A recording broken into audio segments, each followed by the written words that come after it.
Hello and welcome back to my solo level 1 all honor mode bosses series. In this episode I'm going to be tying up loose ends in the crash, collecting the electricity bill at the Last Light Inn, and more. The first thing though is that I'm going to be going down into the Gauntlet of Shar. Since this is Shadowheart's realm, she's going to take over and do the trials. The first trial is to unlock the front door, and since I'm a big nerd, I of course remember the pathing off the top of my head and make my way to the end. But I'm not going to take the front door. Instead I'm going to make my way around on the left to this door over here that I can lockpick to get inside. Then I'm going to sneak past Balthazar's minions so that it doesn't start the fight just yet, and I'm going to grab the waypoint. Then I'm going to sneak my way back up, and from the left hand side I can use Misty Step to position myself behind the skeletons without breaking my hide. I'm then free to use the Scroll of Knock I found earlier to unlock the door, which then starts the fight. Opening the door will then drag Balthazar and the others into combat, and from here it's a case of playing hide and seek. I didn't want to use my potions of invisibility too soon, so I chose to click heals and then hide out of their line of sight before moving away. There really isn't much to mention for this fight other than to try and keep your distance from it, but mostly from Balthazar, as he will cast Cloud Kill on you without even thinking about it. When it felt like it was towards the end of the fight, I drank a potion of invisibility, and a handful of turns later, when Balthazar's legendary action, the Dead Waste, had dissipated, I started to sneak my way outside. I was also pretty confident that Balthazar had exhausted all of his spell slots at this point, as he wasn't casting Cloud Kill anymore. Instead, he opted to use Bone Chill on his turn. But just to be extra careful, I took the long way around to the stairs leading down to the waypoint. From here, I'm going to wait for Balthazar to get low, and then toss in a smoke powder bomb to finish him off. I could have just let the Dark Justiciars finish him off, but the rules are that I need to kill them, so I chose to work smarter and not harder for this one. Then I'm going to run away from the rest of the Dark Justiciars to end the fight. Afterwards, I'm going to sneak my way around them, taking the long way round, before looting Balthazar and lockpicking the other DC 30 door to get the Callous Glow Ring from inside. Now it's on to the Trials of Shar, which I'll actually be doing with Shadowheart. She didn't need to be the one completing them, but it just feels wrong for it to not be her. For the soft step trial, I like to take the route on the far right. From here, if I dash a few times and enter turn-based mode to lock the patrolling shadows in place, I can sneak my way up to this button. I do get a little lucky as there's a shadow on the other side and I pass the hide check, but it wouldn't have been the end of the world. Then all I have to do is wait for the way to be clear while spamming dash so that I'm ready to enter turn-based mode and sneak my way into the back. For the self-same trial, I'm going to take all of Shadowheart's gear off so that when I start the trial by offering a bit of blood to Lady Shar, the self-same clone will be without any equipment. After the blood offering, I'm free to equip Shadowheart with some strong gear, which I went with the Graceful Cloth, the Boots of Speed, the Sentinel Shield, and the Amulet of the Harpers. I did swap on the Shapeshifter's Boom Ring for the 1d4 to the upcoming Perception check, but swapped it out before the fight began. And with the Shapeshifter's Boon, Guidance, and advantage from my Sentinel Shield, I'm able to pass the Perception check to see the clone. Now, ideally, I should have done this after getting the Blood of Lathander, since the clone is weak to radiant damage, so its Sunbeam would end this fight quicker than it starts. And if attempting this, I highly recommend you do just that instead of what I'm about to do, as I instead decided to open the fight with Guiding Bolt, which while my first attack did do a decent amount of damage, the next one managed to miss. Now I have to be careful since the self-same clone isn't a true clone and will have some abilities that I don't, so I run away and try to break line of sight. The clone decides to cast Silence, which Shadowheart doesn't have, before immediately breaking its own concentration by using Shield of Faith. A weird combo, but I'm not going to argue too much. I wasn't confident that I could reach it to attack it on my next turn, so instead I decided just to hug the wall and hope to break line of sight, and the clone isn't able to attack on their turn. The invisibility that they have also only works while they're obscured, so I can drop down a moon lantern on the ground to reveal their position, and then toss a smoke powder bomb at them, before picking the lantern back up and using a Scroll of Misty Step to get away. Nothing happens on the clone's turn, so I opt just to position myself over here to try and block line of sight. The clone then does its trademark combo of silence into recasting Shield of Faith on itself, so it's already used 2 more spell slots than I have. Again, I'm going to drop the lantern to reveal its position, and when my next smoke powder bomb gets it low, I decided to go all in and drink a potion of speed so that I can toss another bomb, which ends the trial. I really should have just waited until I had the Blood of Lathander, but as the French say, c'est la vie. For the Faith Leap trial, I'm I'm just going to use a scroll of fly I found on my journey and then fly from statue to statue until I'm at the back, and then the trial is over. It's pretty common to find at least one scroll of fly, even in a level 1 run, but there's always the backup potion of fly from the deluxe edition, even if it is a bit pay to win. For the silent library, I opted just to go with the graceful cloth, smuggler's ring, crusher's ring and boots of speed. I then casted guidance outside the library before sneaking my way inside. I should have probably equipped the sentinel shield also though for the advantage on the perception checks, because after I finished spamming dash and going into turn-based mode to lock the patrolling Dark Justiciars in place, I passed the perception check on the wrong bookshelf, failing on the one I needed, so I'm forced to tank the acid splash, which while it did roll max damage it wasn't able to kill me, but it does force me into combat with all the Dark Justiciars. So I quickly loot the book I need, drink a potion of invisibility and then go over to the button I need to press to open the gate. The Dark Justiciars will find nothing in end combat, but I'll still be stuck in combat with the portal. Fortunately though, I'm able to still press the button to open the gate without breaking my invisibility, and if I go towards the far wall, I'm able to get far enough away that I can flee to camp. This gets me out of combat entirely and I'm free to leave the camp, put the book on the pedestal and loot the hidden room. Now it's back to the creche to finish off some unfinished business with Wargaz, and for that I'm going to need the marksmanship hat, the Darkstalker's mantle, the graceful cloth, the gloves of archery, boots of speed, the amulet of misty step, crusher's ring, the strange conduit ring, the knife of the Undermountain King, the Titan string bow, and an elixir of hill giant strength. I'm also going to be using the ritual dagger to get my HP low enough for Leviatar's blessing, and using protection from good and evil to activate my strange conduit ring. The first thing I need to do is get rid of the Githyanki surrounding Wargaz, so I'm going to start with the rangers since I have the highest dex and I'm able to take them out in a single hit with an elemental arrow. This prompts Wargaz to use his legendary action, the Mind Claw of Tuna Wrath. To get around this, or more importantly get away from this, I'm going to be chugging potions of invisibility like a teenager drinking bottles of Lambrini. This will let me get away from the Mind Claw while also escaping combat. For the warrior, I'm going to leave a few smoke powder bombs at their feet and then shoot an arrow of fire at them. But this will be the last time I ever use this tactic in the entire run, since it just feels too cheap and too much like Baromancy at home. It does at least prop my visibility from my cape so I can save myself a potion of invisibility. Now it's on to his two little spellcaster buddies. I went for the one on the left to begin with since Wargaz's line of sight blocked my way to the other, and I was hoping that this would make him look to his left instead. The Ardents only have 36 HP, so an elemental arrow easily kills them and procs my cape's invisibility. This time I'm able to get far enough away down the secret tunnel that I can just flee combat. As I'd hoped for, Wargaz is now looking towards this side, so I back off towards the secret tunnel and teleport to the waypoint in the creche. I didn't notice before, but for some reason fleeing combat had broken my concentration on my protection from good and evil. Fortunately it didn't matter though, as Ardents are so weak that the last one still dies to an elemental arrow. But this time I needed to drink a potion of invisibility to escape from the Mind Claw. I'm now going to swap on the Mighty Cloth,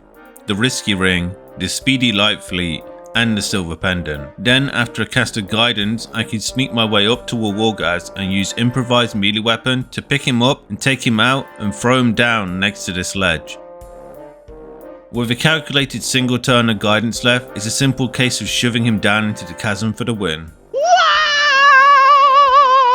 Now it's time to claim the electricity bill at the Last Light Inn, but not before I kidnap Damon by picking him up using an improvised melee weapon, and then if I make sure that I path far enough away to give myself time, I can open the map and teleport to the Shard's Gauntlet with him. Since there's no Shadow Curse inside the Gauntlet, he'll be safe for now and actually will end up in Act 3 for us later. Before I start the fight here, I'm gonna want to equip the Marksmanship hat, the Cloak of Protection, the Graceful Cloth, the Gloves of Archery, the Boots of Speed, the Amulet of Misty Step, the Risky Ring, the Strange Conduit Ring, the Club of Hill Giant Strength, the Titan String Bow, and I'm going to use a Bloodlust Elixir.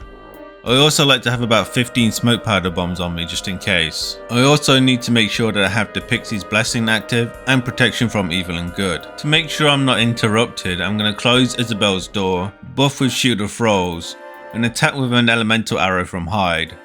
and then after the surprise round, a simple sneak attack finishes her off. I spent an inspiration point trying to persuade Jaheira that the arrows in Isabel's corpse definitely didn't belong to me. It doesn't really make much of a difference either way, I just knew that I'd be getting an inspiration point back from her soon. For the first round of combat, I'm going to misty step up onto the roof and I throw a smoke powder bomb down into a group of Shadow Cursed Harpers. This gave me an extra action from my Bloodlust elixir, which I then used to shoot an arrow of fire at the Shadow Cursed on the left next to the oil barrow. Then I back off to break line of sight on the ranged Shadow Cursed Harpers. Jaheira is able to contribute by finishing off a few of her Shadow Cursed friends on the right with an Ice Storm, but for some reason she just refuses to use Wild Shape in this fight and instead just attacks with an offhand attack. The Harpers surround her and she takes a series of critical hits from the ranged ones, ending up with her dying, but that's fine for me as I get my inspiration point back that I had used earlier. A smoke powder bomb thrown at the Shadow Cursed around Jaheira's body is able to secure a KO, and I decided to throw another at the group further back to weaken them. I then back off from the edge of the roof so that I don't end up like Jaheira. The Shadow Cursed continue to try and make their way towards me, but none are able to actually attack me. Since there's still a bunch of Harpers grouped together outside in the courtyard, I throw another smoke powder bomb. This one is able to kill 4 of them, and since there's not any big groups at the moment, I opted to try and pick off one with a fire arrow, but it barely misses out on killing it with Call the Weak. So as always, I back off from the edge before I end my turn. Most of the remaining Shadow Cursed Harpers then group up together inside the inn, with a few stragglers around the edges. So on my turn, I decided to just hide and move to the back of the roof, hoping to keep them close together. But one of the Shadow Cursed undead finally gets low enough from burning damage that it procs my Call the Weak, so the rest of the Harpers move in towards me as my hide is now broken. None of them were able to attack me though, with all of them dashing, but they split up, making the fight last a little bit longer. For the Shadow Cursed Harper on the floor beneath me, I dropped the Moon Lantern on the ground to give me advantage, so my arrow of lightning is able to kill them. I then shoot an arrow of fire at one of the remaining Shadow Cursed Harpers, hoping to hit a few, but it only gets one of them. So I click heels and position myself above them on the roof. This causes them to group up in the room below me rather than come up the stairs. So on my next turn, I try to use this to guide them towards the stairs by running to the other side of the roof. The burning damage is able to finish one of them off, and the rest come out into the main hall. Not quite the stairs that I was hoping for, but far enough that I'm able to shoot 2 of them from the roof. Just don't ask me how I'm able to shoot the second one through the roof. I back off a little, but since the only remaining ranger is off on the roof to the right, I'm not in any immediate danger. So on my next turn, I put myself in a better position to be able to attack on my next turn, and then end it so that the Shadow Cursed Harpers can come to me, and I'm able to finish off Tally with a massive crit before taking out their friend. Now I need to deal with the 2 on the roof to the right, so I spend a couple of turns moving myself over to the corner of the roof, then I can jump down and I'm able to toss a smoke powder bomb close enough to hit them both. This takes out the last remaining ranger,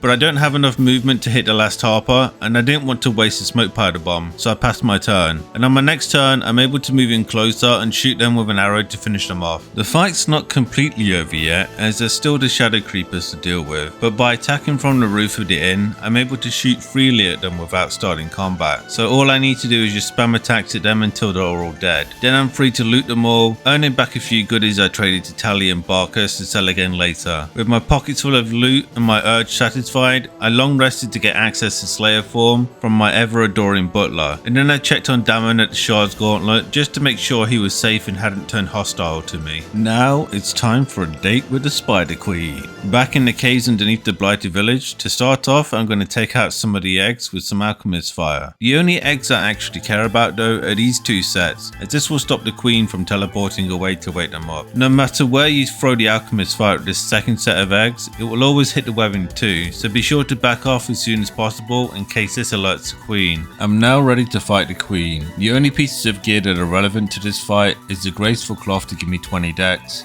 a buff Titan String Bow, a Club of Hill Giant Strength, and an Elixir of Vigilance. I also buff with Shield of Frost too. So from this position, I'm just going to spam dash, wait for the Queen to be on the webbing above me, enter turn-based mode, and then try and get as close to this cracked rock as possible before being seen. Then in battle, I can climb up and shoot an arrow of fire at the webbing, being sure to hit it and not the Queen so she falls down.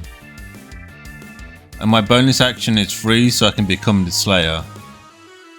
The queen will then teleport up to the last remaining eggs next to me and wake them up. And the phase spider comes up too, but it misses its attack. The spider babies then break my shield, but that's fine, as now I can use Relentless Lunge to get over to the queen. This ends up knocking them prone, which is pretty huge, and Slay's attack works best in a certain order. If someone is prone, its normal attack will crit, but if I go for Sumptuous Bloodbath and inflict bleeding, its Slay attack now has a chance to give a disease on top of being a critical hit. Unfortunately, the queen does save on the disease proc, but my Slay attack still does a critical hit for a pretty significant 28 damage. This puts the queen straight into rage mode and she's under half health. She does get off a hard hit, but the phase spider misses before teleporting away and only one of the babies hit me. But this is why I spent a long time buying potions from the Githyanki trader in the crash, as I'm now free to just drink a potion of superior healing to almost be at full HP again. So when my attempt to multi-attack the spider doesn't go too well and my follow-up Slay attack misses, I'm still in a pretty strong position. Even after another huge hit from the spider queen and two of her babies hitting me, with one of them being a crit, a potion of superior healing all but heals me to full. And although my next attack misses, my second Slay hits and this time inflicts a stage 1 contagion. This will at minimum give the queen 3 turns of disadvantage versus us. Although that doesn't seem to matter as she hits me anyway and one of her babies gets another big crit off on me. And to rub some more salt in, I missed both of my next attacks, with the queen still managing to hit through disadvantage and the babies chipping in. The only upside so far is that the phase spider has missed nearly every attack. Thankfully, I hit my next 2 attacks, with the second being a crit, putting the queen close to death. This time though, not only does the queen hit me, but so does the phase spider, putting me below half health when my turn comes around. So I'm forced to drink a potion of supreme healing instead. It's a good job I spent a good hour of my time farming these from that Githyanki trader when I did. But after a multi-attack, which isn't able to finish the queen off, my Slay attack is able to do the job. And even though the phase spider poisons me, it's too late for them, as my Relentless Leap kills the remaining babies and Sumptuous Bloodbath into Slay finishes the phase spider. It's now time to do some setup for the long road ahead, starting by grabbing this rusty mace, killing the Guardian of Faith for the battle axe, and for the Warhammer, I send Best Boy up to move it away from the Eagle's Nest, and then I can send my mage up to shove it down, which lets me get the Warhammer without risking a fight. Then I can put them all in their correct places, not only get the Morning Lord's Radiance buff, but the key to the Blood of Lathander. I can then safely loot the Blood of Lathander from inside the crash. Now it's onto the Myconid colony, where I can finally tell Spore that the Dwagar on the beach are dead, which gives me the Bliss Spores buff. Then, underneath the statue of Shar outside Moonrise Towers, to take on the 3 trials of Shar. For the first one, a test of intellect, I'll need Bless from the Staff of Arcane Blessing, the passive from Shakeling armor for advantage, the Headband of Intellect, and the Cloak of Protection. For the test of Wisdom, I don't have any other boosting items for that, but between my buffs and advantage, it's more than enough. The area around the test of Charisma is brightly lit, so I'll need to shoot an arrow of darkness to be able to obscure myself so that I can get advantage on the check, and between that, my buffs and natural charisma, I'm able to pass it with ease. And that is that for now. Part 6 is over. A bit of a short episode this time, but the next one is going to be action packed as I take on back-to-back bosses. So if you want to see that, don't forget to subscribe, and if you're enjoying the series, drop a like, a comment and a share to help me out in the YouTube algorithm. Until next time, I've been Can I Beat This, teaching you too how you can beat this, and I'll see you in the next episode.